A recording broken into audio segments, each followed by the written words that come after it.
How's it going, guys? My name's Acer, and welcome to my devlog number 2 of my RPG game that is currently unnamed. So let's just get right into it. So here is the project's Trello page, and everything in this column is what we're going to cover for this video. And there's a lot. There is a lot.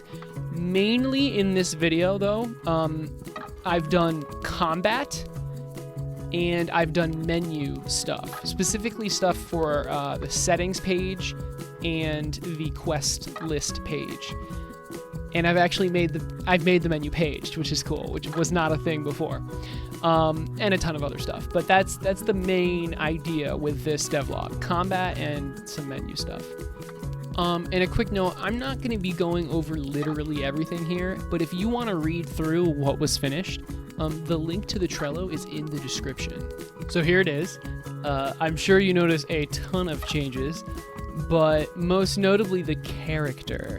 And recently, and this change made it into the devlog, into this one, I re-sculpted the character. And this is the style I want the entire game to be in. And it's going to be some sort of like low poly style. I really like this, but more importantly, I'm able to make this style. And I can make all the items in it as well. I think it looks really good. I think it looks unique, and I'm very happy with how this turned out. You'll also notice that the character's purple. So again, recently I've been implementing some character customization options. There are currently 9 different head shapes, 15 different skin colors, and there's going to be hair, and there's going to be hair colors. The character's faceless. There will be no face. I think the face shape, rather the head shape and the hair, will be enough personality, hopefully. We'll see. But for now, that's what we're doing. There's going to be a character creator in the beginning, like before you play. And then maybe there will be some like wizard guy who can like make changes to your character if you pay them money or something. But for the most part, the character you choose in the beginning, like before you start the game, before you actually play the game, will be the character you'll be stuck with. So that is coming very soon. If you want to see me actually make the character customization, definitely check out my stream. So now let's talk about combat. This will most likely be the majority of the devlog because there's a lot to go over. In this game, which still needs a name, if you have any name suggestions, please please tell them to me. In this game, there are 3 types of combat. There is, let me pick up some weapons. There's melee combat. So, okay, that I'm gonna say dagger is a little off, but that's okay. Melee combat is close quarters. It doesn't require any ammo, and it is generally higher damage, but more risky because you're close up. Then there's ranged combat. So let's pick up a bow, for example. This bow requires ammo, and that ammo is arrows. The arrows, we have another slot. And this is the ammo slot right here. And if you have arrows, you can knock an arrow and then shoot it. So knocking it is R1, and then shooting it, and then it puts you into combat, into the attack stance. And while you're in attack stance, you can shoot. It only aims in if you have an arrow knocked. Like that. I spent a lot of time trying to make this feel pretty good. The aim is true. The reticle actually dictates. The reticle has nothing to do with the aim. That's just to help you. It doesn't matter where the reticle is pointing or what the reticle is hitting. The arrow will fly exactly the same. So with ranged combat, there are 2 types of weapons. And actually with melee, there is 2, and I forgot to cover this. For all the combat, there's 2 types of weapons. Single-handed and dual, or one-handed and two-handed is the best way to put it. So here's an example of a 2-handed melee weapon. So obviously I'm only carrying it with one hand right now, but if I go into attack stance, I'm holding it with two. Now you're probably asking, like, what's the point? The trade-off, or the point, is with a two-handed weapon, you cannot have a shield. So you'll see that the shield is equipped, but it's just completely disabled. You can't block, you can't see it. If I take the sword off, now you can see it. And then I can also block. This, in my opinion, was the best solution from a programming standpoint and a player, like the player standpoint.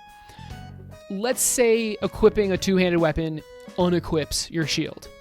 That's really annoying, and there's a lot of, like, difficulties with that. So, like, what if you don't have any more inventory space, or like there's a lot of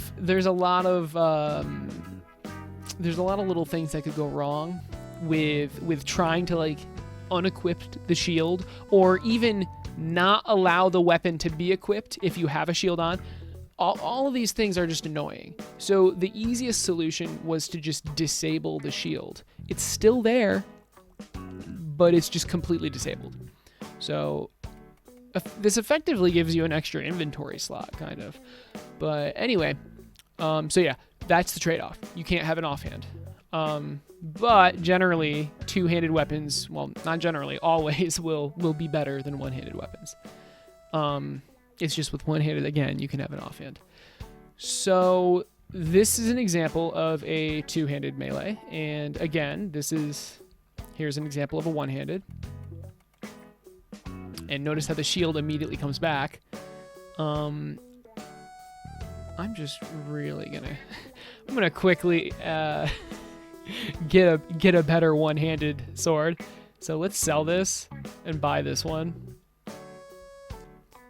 And just destroy that. Okay. Fantastic.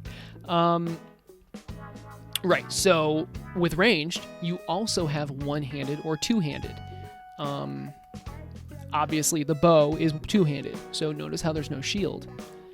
Now, what would the one-handed ranged weapon be? That's the crossbow. And if you've ever played Runescape, this is very similar. So here's a crossbow, and notice how the shield comes back. I've made it so that crossbows and bows require the same ammo type, or rather, they don't require different ammo types. There's just arrows. Yes, I know crossbows use bolts. I am fully aware. It's just, I felt like it didn't add very much to add a second ammo type. It would just be annoying. So, yeah, it's just the same type of ammo. And this is what crossbows look like. Nothing too crazy. Same sort of button setup. R1 to load the arrow, and R2 to shoot it. All right, and finally, the third combat type, magic, sorcery, whatever you want to call it. We have, once again, one-handed magic weapons and two-handed magic weapons. Let's look at the one-handed first. So it's a wand, and the way wands work, and actually the way all of the weapons work, I should probably cover this as well. I should definitely cover this. The way weapons work in this game is as follows. Each weapon has two attacks, R1 attack and R2 attack. Some weapons, and this is not implemented yet, but some weapons will have a special attack. So you'll have a third attack. But the vast majority of weapons will have two attacks, and that's it. So, for example, you saw that the sword has its R1 attack and its R2 attack. And the two-handed sword, that's not it. Oh, did I destroy it? I think I destroyed it on accident. Let me just restart. Let me pick it back up. So the two-handed sword has its R1 attack and its R2 attack. And that's how it is for all weapons. Tools, such as the pickaxe, have a different animation. They actually, I've made it so tools only have one attack. So they just don't have an R2 attack. Or rather, the R2 and the R1 is the same attack. I would add a second attack, but I feel like, I mean, you're not supposed to be fighting with these, and I didn't feel like the thermo increase of adding secondary attacks for all of the tools was worth it. So, yeah, so this is the axe's attack. And then the fishing rod is right here. Although, you guys have already seen that. And same goes for the crossbow and the bow, but you've already seen those attacks. Actually, they only have one. Knocking the arrow is its first attack, or loading the arrow, and firing it is the second attack. And finally, why is this relevant? So the magic weapons are actually a little bit different. They're a little bit different. So each magic weapon has 2 spells, but you actually don't know what 2 spells they are based on the model. There's a pool of wand spells, and there's a pool of staff spells. And they're going to be randomly assigned. Now, currently it's hard-coded, so let me just show you what I mean by that. Currently they're set like this, and I've just hard-coded them, but what I will do is make some sort of like, I'll make them randomized, like weighted, so the better spells are more rare. And I will also make it so the wand can't have the same spell, or the weapon can't have the same spell twice. So spell 1 and 2, spell 3 and 4, and then there's only 5 spells right now. So this is spell 5 and 5. But so let me show you them. But yeah, that's how the magic weapons work. It's 2 basically random spells, and they also require ammo. Now this ammo is runes. So again, similar to Runescape, but so once you have runes equipped and the wand equipped, you can press R1, and if you hold R1, you get into this aiming mode. You can't aim up and down. Maybe some spells you can. I don't know yet, but yeah. And then when you release, you fire it. And this is spell 2. It looks like the graphic is a little too low, so that's my bad. I can easily fix that, but the effects are not final, but the animations are. So the animations are final. I've done this in a really cool way. I plan on having, here, let me just show you the other animations. I plan on having a bunch of different spells, but I didn't want to have to make a custom animation for every single spell. So what I did was made 5 spell animations, and I'm showing you the 5 right now. Not the effects, the animations. And then I'm going to match like effects to those animations. So, and you see that here. The effects that you've just seen are completely placeholder, but again, the animations are not. I'm pretty happy with them. So let me just go through them all one more time. We have this spell, this animation, which is like calling something down from the sky. We have this one that's like swiping across. We have... Okay, so this one, remember this was spell 5 and spell 5. This is like the self-cast animation. And I think this is the last one. Yeah, and then we have like a shooting animation, and then we have a calling up from the ground animation. So that's 5 animations. And we're gonna have like 20-something spells. So some spells will share the same animation, but have different effects. All right, so let me show you guys staves now. So same sort of thing. 5 different animations, but they're going to, but multiple, like more than 5 spells. All right, so we have the shooting animation, and I didn't make new placeholder effects for the staff. Just focus on the animation. So there's that. There's the calling down animation. Or actually, no, this is the calling up. So like slamming the staff into the ground is like calling an effect up from the ground. I don't know what the spells are going to be yet, but I tried to make the animations generic enough to where it would make sense. Okay, so let's look at the other 2 more. Okay, so that's calling from the sky. This is a secondary shooting animation. So it's more of like a stab. It's like a quicker one. Maybe for like lightning or something. And finally, the self-cast. So he like holds the staff in front of him. I don't know. I had a lot of trouble with the self-cast one for the staff, but I'm happy with how it turned out. So those are the 5 animations for the staves and the 5 animations for the wands. Again, the spells, the effects are all placeholder. But I look forward to making a bunch of different spells and people trying to like grind for the best spell combinations. So now I want to talk about a really cool thing that you might have already noticed that has to do with not only combat, but pretty much just like anything. Well, I guess it's combat related. So this is slot 1 and slot 2, which I'm going to be calling like the action slots. You'll see that it has left D-pad and right D-pad above it. So right here and here. Now, what does that mean? Let me equip the crossbow. So I'm gonna put the crossbow here, and I'm gonna put a wand here, and I'm equipping the staff. Now, these action slots, it does different things depending on what's in them. So if we have a weapon in them, like we do, it will equip the weapon.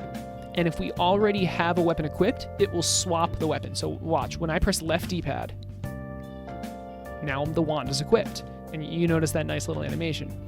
And it swapped it. So the wand is now equipped, and the staff is now in this slot. And you can just keep doing that. And same thing with the right D-pad. So now the crossbow is equipped. It's swapping it. These are not, this isn't like a secondary weapon. It's literally just swapping the weapon with whatever's in this spot. So for example, if we unequip this, it will just equip it, and now this slot will be empty. That's why I want to call it like an action slot, because it just does whatever's in that slot. So for example, it doesn't have to be weapons. If we equip this, I know that slot is blank. So if I pick up this helmet, okay, that was a bad example because the helmet auto equips. If I pick up the other helmet, I know that helmet is in that slot. So if I press right D-pad, it will equip the helmet I just picked up, and it will unequip the fish helm. See? So it's not just for weapons. It can be for helmets. It can be for like a cool piece of jewelry. It can be for food. So that's another thing that's here. We have health potions. I ran out of space. We have health potions, and we have oranges right now, both placeholders. But I have 2 different animations for these. There's an eating animation and there's a drinking animation. So let me show you. And you'll also notice how you can use it from the inventory. So let's do that first. This helmet is really, really annoying. So if we press square, there's the drinking animation, and here's the eating animation. And it does consume it. It does subtract the quantity. There is a bug where it doesn't subtract the quantity when you use it in an action slot, but I will fix that, obviously. And this is what it looks like when you use it in an action slot. So we have oranges on right D-pad and potions on left. So if we press the left D-pad, you can drink. So you're able to heal yourself or eat food or use potions or whatever during combat. Yeah, so why do you even need these? You cannot access your inventory during combat. That's why these are so powerful, because if you didn't have these action slots, you'd be stuck with a single weapon and you couldn't heal during combat at all. But now you can potentially have 3 different weapons. You can now have 3 different weapons, so that's potentially like 6 different spells. How I personally envision people using this is having food on one slot and another weapon on the other slot. But you can do whatever you want. Let me know what you think about that, because this is like a really... I've never seen this mechanic anywhere else, like specifically implemented like this. I think it really adds a lot of player freedom. All right, so we're almost done with combat. There's a couple more things though, and they're mostly health related. So you notice how we had a health potion, right? Well, I mean, we were at 100 health, so that's kind of lame. We can now take damage from the enemies. So let's start taking some damage. There we go. So 20, 20, and you notice how the health bar in the top left goes down. Okay, now I can use my health potion. I'm in combat right now, but I can use my health potion. And I've coded the health potion to be exactly 50% of your health.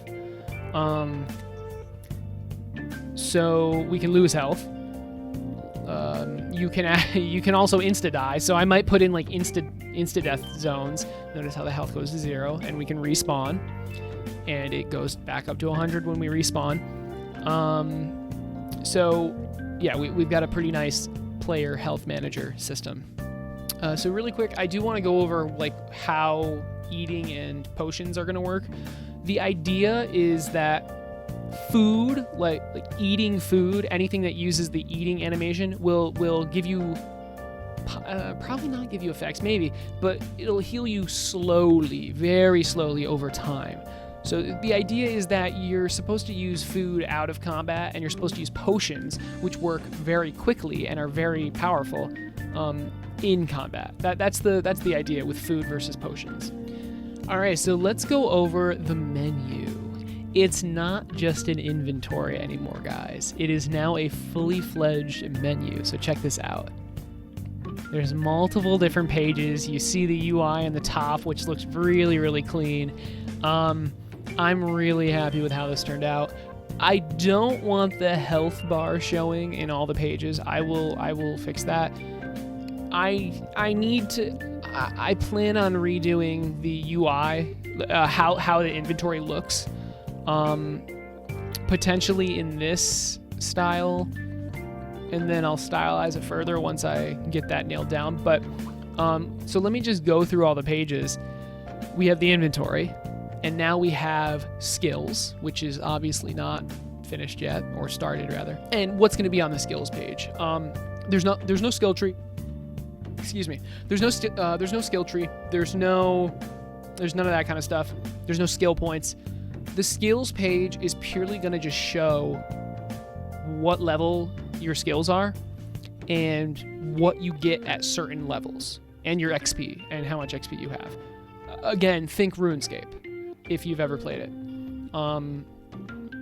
There's going to be 7 skills: melee, ranged, sorcery, smithing, woodcutting, mining, taming. And all of those skills are going to be displayed. All the information is going to be displayed here. Potentially, this will be a different scene, but because like it depends. It depends on how expensive all this is, because that's kind of a lot of information. So it might make more sense to display this on a different scene. I even thought about having the entire menu on a different scene, but that might be a little more difficult. We'll see. But that's what's going to be on the skills page. Ideally, it won't be on a different scene, but we'll see. World map. This is self-explanatory. You have your world map. Maybe there's some sort of fast traveling in the game. I don't know yet. Maybe it's a spell. I don't know. But what else? Maybe you can see your quests, or maybe you can see like your pinned quest. But yeah, so this is just going to be the world map, and it'll show you where you are. Now we get to the pages that I actually have finished: the quests page and the settings page. So the settings page will have all the settings. That's pretty self-explanatory. I do want a field of view setting, but other than that, there's invert Y, which works, and the music volume. I might have other volume things as well, but these settings are saved, which is nice. But yeah, so I'm thinking of adding field of view, but other than that, let me know what other settings I could possibly add. And finally, the quest page. So the quest page shows your quests. But no, I'm really happy with how this turned out. This is a sortable quest list, guys. It's sortable and filterable. So you can sort it based on the alphabet, right, A to Z, or based on distance, how far away you are from it. Both of these are just a hard-coded, not hard-coded, sorry. Alphabetical is hard-coded. Distance will not be.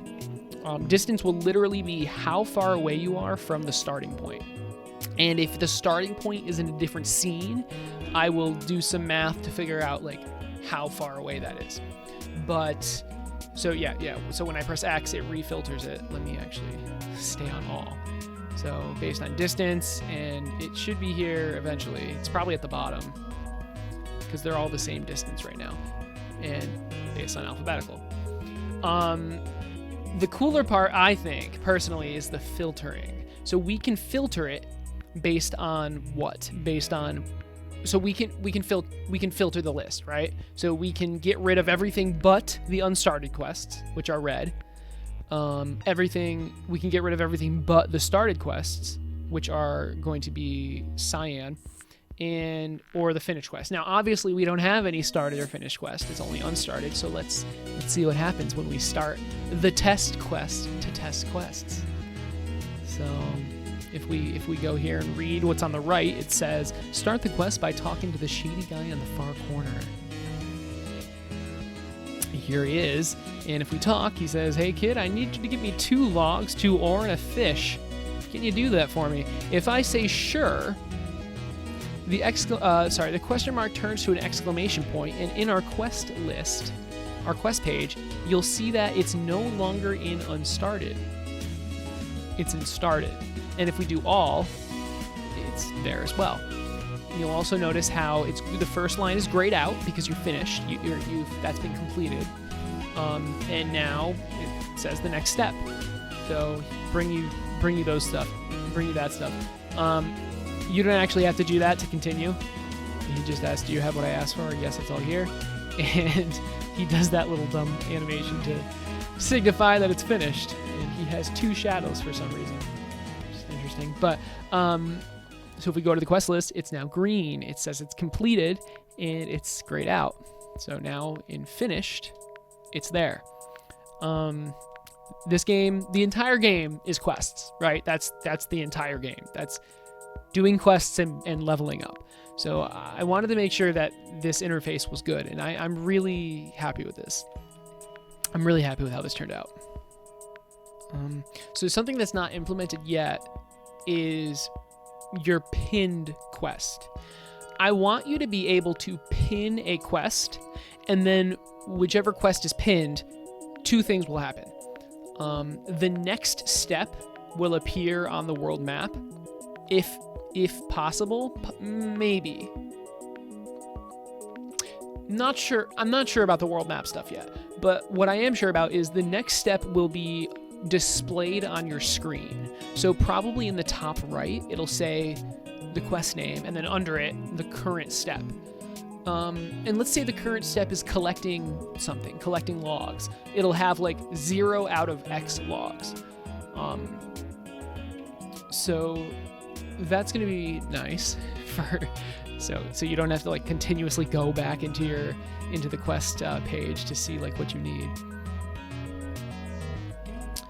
So guys, that's pretty much it for this video. If you have any questions about what I covered or what my plans are, definitely ask them. I would love to answer them. And again, I'm making this game on Twitch live like 4 days a week. So if you're curious about like if you want to watch me build it, definitely go check my Twitch out. One last thing I want to show you guys is this fantastic fan art that Fluffmaster Fresh drew. Now, it's a little outdated, but because the character, but still, this is just, it makes me so happy. This is the first time someone has ever drawn fan art of anything I've made, ever. And this is fantastic. He did such a good job with this. This makes me so happy. But yeah, anyway, guys, that's been Devlog 2. What's going to be in next Devlog? That's a good question. let's think about that. There's going to be a character creator. We're going to have a character customizer, rather. Yeah, character creator. So that's going to be huge. And the world map and the skills page are going to be, well, the world map's tough because I don't know what the world's going to look like. But the skills page will be done. And I would also like to have an XP system. So like when you do certain things, you get experience for it. The quest pinning would be nice too. So look forward to that in the next devlog. But in the meantime, definitely watch me create this on Twitch. And you'll be able to influence the development on it. Like if I ask questions all the time to get people's input. For example, the character model. But yeah, guys, thanks for watching. I really hope you enjoyed. Again, leave any questions down below, and have a fantastic rest of your day. Hopefully, I'll see you later.